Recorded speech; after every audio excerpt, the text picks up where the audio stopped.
paano ba natin mararanasan ang unshakable goodness ng Diyos? At paano tayo magre-respond sa kanyang kabutihan? Una, praise Him continually, not just when convenient. Pangalawa, seek and taste His goodness personally. At pangatlo, trust His protection of the righteous. Okay, pag-usapan natin ang una. Praise Him continually, not just when convenient. Kaibigan, sa gitna ng magulong mundo, corruption at instability, ay panatilihin natin ang pagpupuri sa Diyos. Ang ibig sabihin ay ang continuous praise ay hindi yung pang Sunday lang. Hindi yung pag maganda lang ang mood. At hindi yung kapag may answered prayer lang. No? Sabik na sabik ka lumapit sa Diyos kasi nasagot yung panalangin mo. Excited ka mag-worship. Excited ka mag-Bible study. Excited ka umattend ng D-group. Pero kapag may problema, tinatamad ka na. Ang ibig sabihin ng continuous praise ay yung tuloy-tuloy na desisyon sa puso na, Lord, I will bless you kahit anong mangyari. Sa saya, sa lungkot, sa tagumpay, sa failures, sa ginhawa, sa hirap, sa panahon na naiintindihan ko, at lalong-lalo na sa panahon na hindi ko naiintindihan ang mga nangyayari. Magpupuri pa rin po ako sa inyo. Ito ang ibig sabihin ng praise Him continually, not just when convenient. Sa ganitong paraan, nagpupuri si David. Sabi sa Psalms 34:1-3, sa lahat ng pagkakataon, si Yahweh ay aking pupurihin. Pagpupuri ko sa Kanya'y hindi ko papatigilin. Aking pupurihin Kanyang mga gawa. Kayong naaapi, makinig, matuwa. Ang kadakilaan niya ay ihayag at ang ngalan niya'y purihin ng lahat.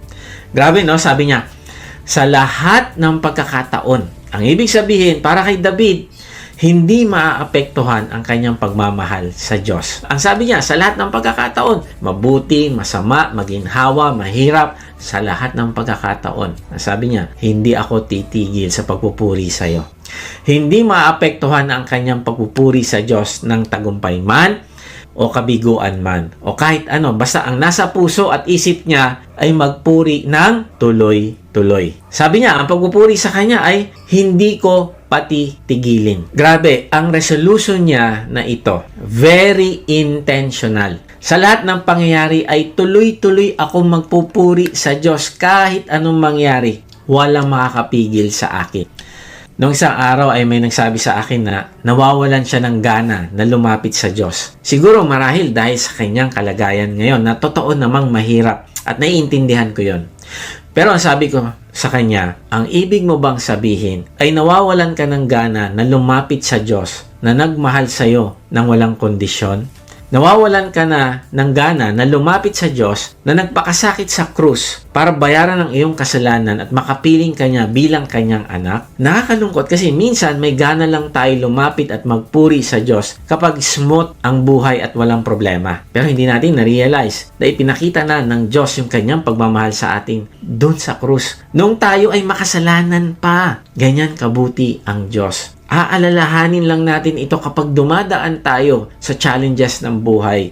Aalalahanin natin na minahal na tayo ng Diyos noon pa, ipinakita na niya. Pero si David, alam mo, iba. Marami siyang challenges na pinagdadaanan. Siya ay isang taong tumatakbo para sa buhay niya. Isang taong tinatakasan yung sariling bansa. Isang taong muntik nang mamatay sa kamay ng Philistines. Isang taong nagkunwaring baliw para lang makaligtas. Hindi niya sinulat ang Psalm chapter 34 mula sa victory party. No, mali. Sinulat niya ito mula sa isang kuweba na pinagtataguan niya. Grabe, imaginein mo yon. No, hindi siya nagtampo. Hindi niya sinabi, Lord, ang lamok naman dito. Ano ba yan? Hindi siya nagreklamo. Kaya kung may reason si David para hindi magpuri, siya na dapat yon. Pero sabi niya, ang pagpupuri sa kanya ay hindi ko patitigilin. Nung sinabi ni David ang lahat ng pagkakataon, ang Hebrew word dito ay tamid, na ibig sabihin unbroken, ongoing, consistent, hindi napuputol. Hindi ito emotional response na napukaw ang damdamin mo ng sandaling yon at napakomit ka o napasubo ka ng walang oras. No, hindi ganon. Ito ay ang talagang kondisyon ng kanyang puso. Ayon kay Charles Spurgeon, To bless the Lord is never unseasonable. If men's mouth were always filled with praise, bitterness would be swallowed up in joy. Wow! Ang ibig sabihin, kapag natutunan nating magpuri kahit sa gitna ng kaguluhan, alam mo, napapalitan ang kalungkutan ng joy. Bakit? Kasi ang inaalala mo lagi yung kabutihan ng Diyos at hindi ka nakatutok doon sa problema. At kapag nakikita mo kung gaano kalaki yung mabuting Diyos, nagiging maliit yung problema. Kaya napapalitan ng joy yung challenges, yung worries, kasi nakikita mo ang Diyos na mabuti. Kaya every time na dumadaan tayo sa challenges, balikan natin kung gaano kabuti ang Diyos. Bilangin natin yung mga patunay na mga ginawa niya sa buhay natin at magkakaroon ka ng joy. Ayon naman kay Albert Barnes, people with no real piety praise God only in sunshine. True faith praises Him even in the dark. Ayon kay Barnes, ang tunay na pagsamba hindi dependent sa kondisyon ng buhay, kundi ang tunay na pagsamba ay anchored sa character ng Diyos. If He is good, then may reason kung bakit ako dumadaan dito. Ang sitwasyon ko ngayon ay hindi patunay na hindi ako mahal ng Diyos, kundi pinatunayan na niya dati pa na mahal niya ako. He is good at hindi ito magbabago. Yun ang true that praises Him even in the dark. Dito papasok ulit yung connection natin sa ating bansa na ilang dekada nang nanghihingi ng pagbabago. Kung may dahilan ng Pilipino para mawalan ng pag-asa at magsabing, Lord, paano pa ako magpupuri sa gitna ng ganitong sitwasyon? Nako, tayo yun, di ba? Mga Pilipino yan. Tama ba? Pero nire-remind tayo ni Lord ngayon. God's goodness is not dependent on national stability. Praise is not dependent on the system, but praise is dependent on who God is. Kaya hindi mo kailangan mag-rally sa EDSA dahil alam mo na ang Diyos mo ay good. At kapag alam mo ang Diyos mo ay mabuti, siya ang may control ng lahat, makakapagtiwala tayo na merong hope. Tama ba? Ang pagsasabing, pagpupuri ko sa Kanya, hindi ko papatigilin, ay hindi pagiging insensitive sa problema. Hindi ito fake positivity. Hindi ito denial ng problema. Ito ay declaration. Lord, hindi ko man kontrolado ang mundo, pero kilala kita. At dahil kilala kita, may dahilan ako magpuri. Mahaling tinatanong mo, paano ako magpupuri kung bagsak ang negosyo? Kung nag-away kami ng asawa ko? Kung may corruption sa paligid? Kung may depression ako, paano ako magpupuri? Ibigan, pansinin natin si David. Ang sabi niya, aking pupurihin kanyang mga gawa. Kaibigan, alalahanin mo yung mga ginawa ng Diyos. Kung gaano siya kabuti sa iyo. Alalahanin mo yung dugo na ibinubuo niya sa krus para lamang i-restore yung relationship mo sa Kanya. Para lamang bigyan Kanya ng karapatang maging anak niya. Para linisin ka, maka-fellowship ka niya, makasama ka niya, bigyan ka ng bagong buhay, bigyan ka ng bagong direksyon, bigyan ka niya ng Holy Spirit na makakasama mo, gagabay sa'yo, iilaw sa'yo, gagabayan ka. Kaibigan, bilangin mo lahat ng ginawa ng Diyos. Kaya nga sabi ni David, aking pupurihin siya sa kanyang mga gawa. Hindi niya sinabi na kapag feel ko or kapag nasa mood ako, pupurihin ko siya. No. Hindi niya sinabi na kapag naayos na ang bansa. Hindi din. Bakit? Kasi ang pagpupuri sa Diyos, kaibigan, ay desisyon. Hindi emosyon. Hindi kondisyon. Hindi convenience. Kundi desisyon. Magdi-decide ka na purihin ang Diyos because He is good. Period. Naalala ko si Paul at Silas sa Acts 16. Naglilingkod sila sa Panginoon sa Philippi. Gumagawa sila ng mabuti. Imagine mo yun, ha? Nangangaral ng ebanghelyo. Nagpapalaya ng mga taong alipin ng kasalanan. Pero minsan, kahit tama ang ginagawa mo, masama pa rin ang balik ng mundo. Tama ba? Kasama nila ang isang batang babae na inaalipin ng mga taong kumikita sa panghuhula niya. Merong babae na napakagaling manghula. Hindi dahil propeta siya ng Diyos, kundi dahil inaalihan siya ng masamang espiritu. So, ang ginawa nila Pablo, pinalayas ang masamang espiritu sa kanya. Grabe, isang magandang bagay ito, di ba? Pero dahil nawala ang business ng mga amo nung bata, nagalit sila kila Pablo. Kaya inakusahan sila, pinagbintangan na nagre-rebelde. Tapos dinakip sila ng mga Roman officers. Then basahin natin kung ano nangyari. Acts 16:22-24. Nakisali ang mga tao sa pananakit sa kanila at pinahubaran sila ng mga pinuno at ipinahagupit. Pagkatapos hampasin ng paulit-ulit, sila ipinabilanggo at ipinabantayang mabuti. Ipinasok sila ng bantay sa kaloob-looban ng bilangguan at inilagay ang kanilang mga paa sa pagitan ng dalawang mabibigat na kahoy. Grabe ang pahirap na ito sa kanila. Pinahubaran sila. Ito ay intentional humiliation. Pinahiya sila. Winasak ang dignidad nila. Imagine, hindi winasak ang dignidad nila dahil gumagawa sila ng masama, kundi gumagawa sila ng kabutihan.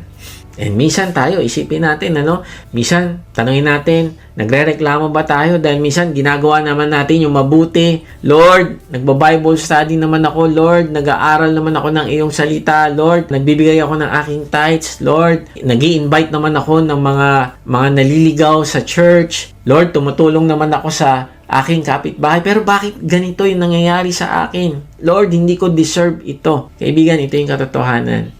Kahit gumagawa tayo ng kabutihan, darating yung panahon na dadaan din tayo sa kahirapan. Kaya nga, ang tanong, handa ka ba na mag-respond ng tama kagaya nila Paul and Silas? Kahit sila ay gumagawa ng tama at binugbog pa rin sila, pinahirapan pa rin sila, kinulong pa rin sila, pero hindi sila nagreklamo sa Diyos. Imagine mo, para silang kriminal na walang karapatan. Binugbog sila at pinahagupit. Hindi biro ang pagpapahagupit, ha?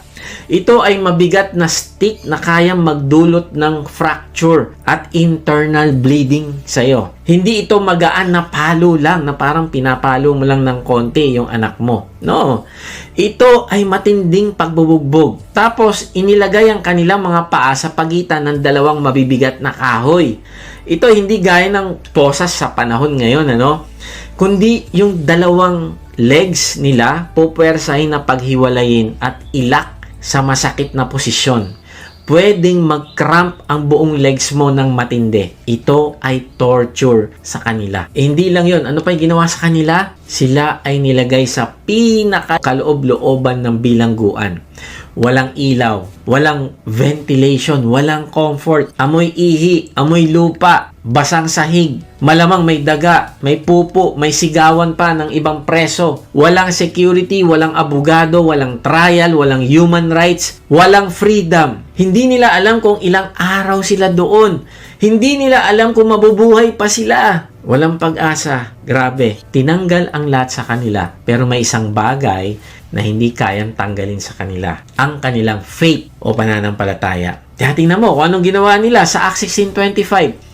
Na maghahating gabi na sina Pablo at Silas ay nananalangin at umaawit ng mga himno sa Diyos at nakikinig naman ng ibang mga bilanggo. Sa gitna ng paghihirap at kaapihan, anong ginawa nila? Nananalangin at umaawit ng mga himno sa Diyos. Nagwo-worship sila. Nagpupuri sila sa Diyos. Hindi sila nagreklamo. Hindi sila nagtanong ng Lord, bakit ganito?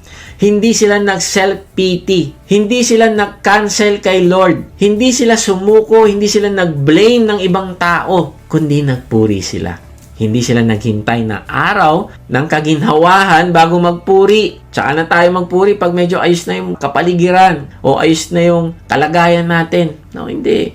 Doon sa gitna ng kanilang kahirapan, kumakanta sila, nagpupuri sila. Bakit? Because praise is not dependent on daylight. Hindi sila naghintay makalaya bago magpuri. Bakit?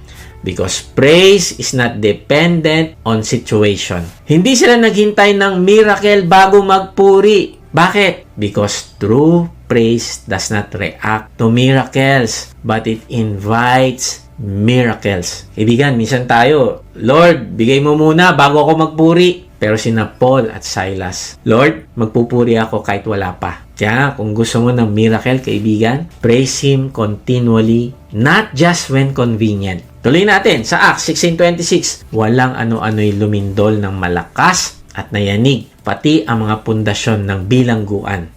Biglang nabuksan ang mga pinto at nakalag ang mga tanikala ng lahat ng bilanggo. Ano sabi? Lumindol ng malakas. Hindi ito simpleng aftershock. Ito, ay divine intervention. Then sabi pa, nabuksan ng pinto. Grabe, hindi lang pinto nila ha, kundi ang sabi, lahat ng pinto ng mga bilanggo. Kaibigan, tingnan mo to. Ano matutunan natin? Ang pagpupuri mo ay may epekto hindi lang sa'yo, kundi pati sa mga tao na kapaligid sa'yo. Alam natin ang istorya, naligtas ang jailer dahil sa himala na ito. Sabi sa Acts 16:33, nang oras ding yon, hinugasan ng bantay ang kanilang mga sugat at siya'y nagpabautismo, pati ang buo niyang sambahayan. Grabe! Yung taong nagbantay sa kanila na apektuhan ng kanilang pagpupuri sa Diyos. Siya mismo ang nakakita ng kapangyarihan ng Diyos. Nanampalataya siya sa Panginoong Hesus at naligtas ang buong pamilya niya. From one act of praise, isang buong household ang binago. Kaibigan, anong dahilan kung bakit kailangan mong magpuri? Because praise breaks change that complaints never will. Walang magagawa ang reklamo, pero ang papupuri sa Diyos ay sinasamahan ng presensya ng Diyos. Kaya nga, sa gitna ng kahirapan, sa gitna ng mga challenges, ng difficulties, kaibigan, huwag kang mag-self-pity. Magpuri ka sa Diyos. Dahil sa pagpupuri mo na yan, sasamahan ka ng presensya ng Diyos. At dyan mo mararanasan yung miracle. Tingnan mo, sabi sa Psalms 22 verse 3, But thou art holy, O thou that inhabitest the praises of Israel. Kapatid, alam ko hindi madali ang praise at all times. Pero ang totoo, God's goodness does not disappear when life gets dark. But praise helps you see that goodness again. Kung nadudurog ka, magpuri ka. Kung naliligaw ka, magpuri ka. Kung pinapasabog ka ng problema, magpuri ka pa rin. Kung hindi mo na makita ang kabutihan ng mundo, tumingin ka sa kabutihan ng Diyos. Bakit? Dahil ang pagpupuri ay hindi pagtakas sa realidad na may problema ka. Pero ito naman ay pagtakbo sa Diyos na may unshakable goodness.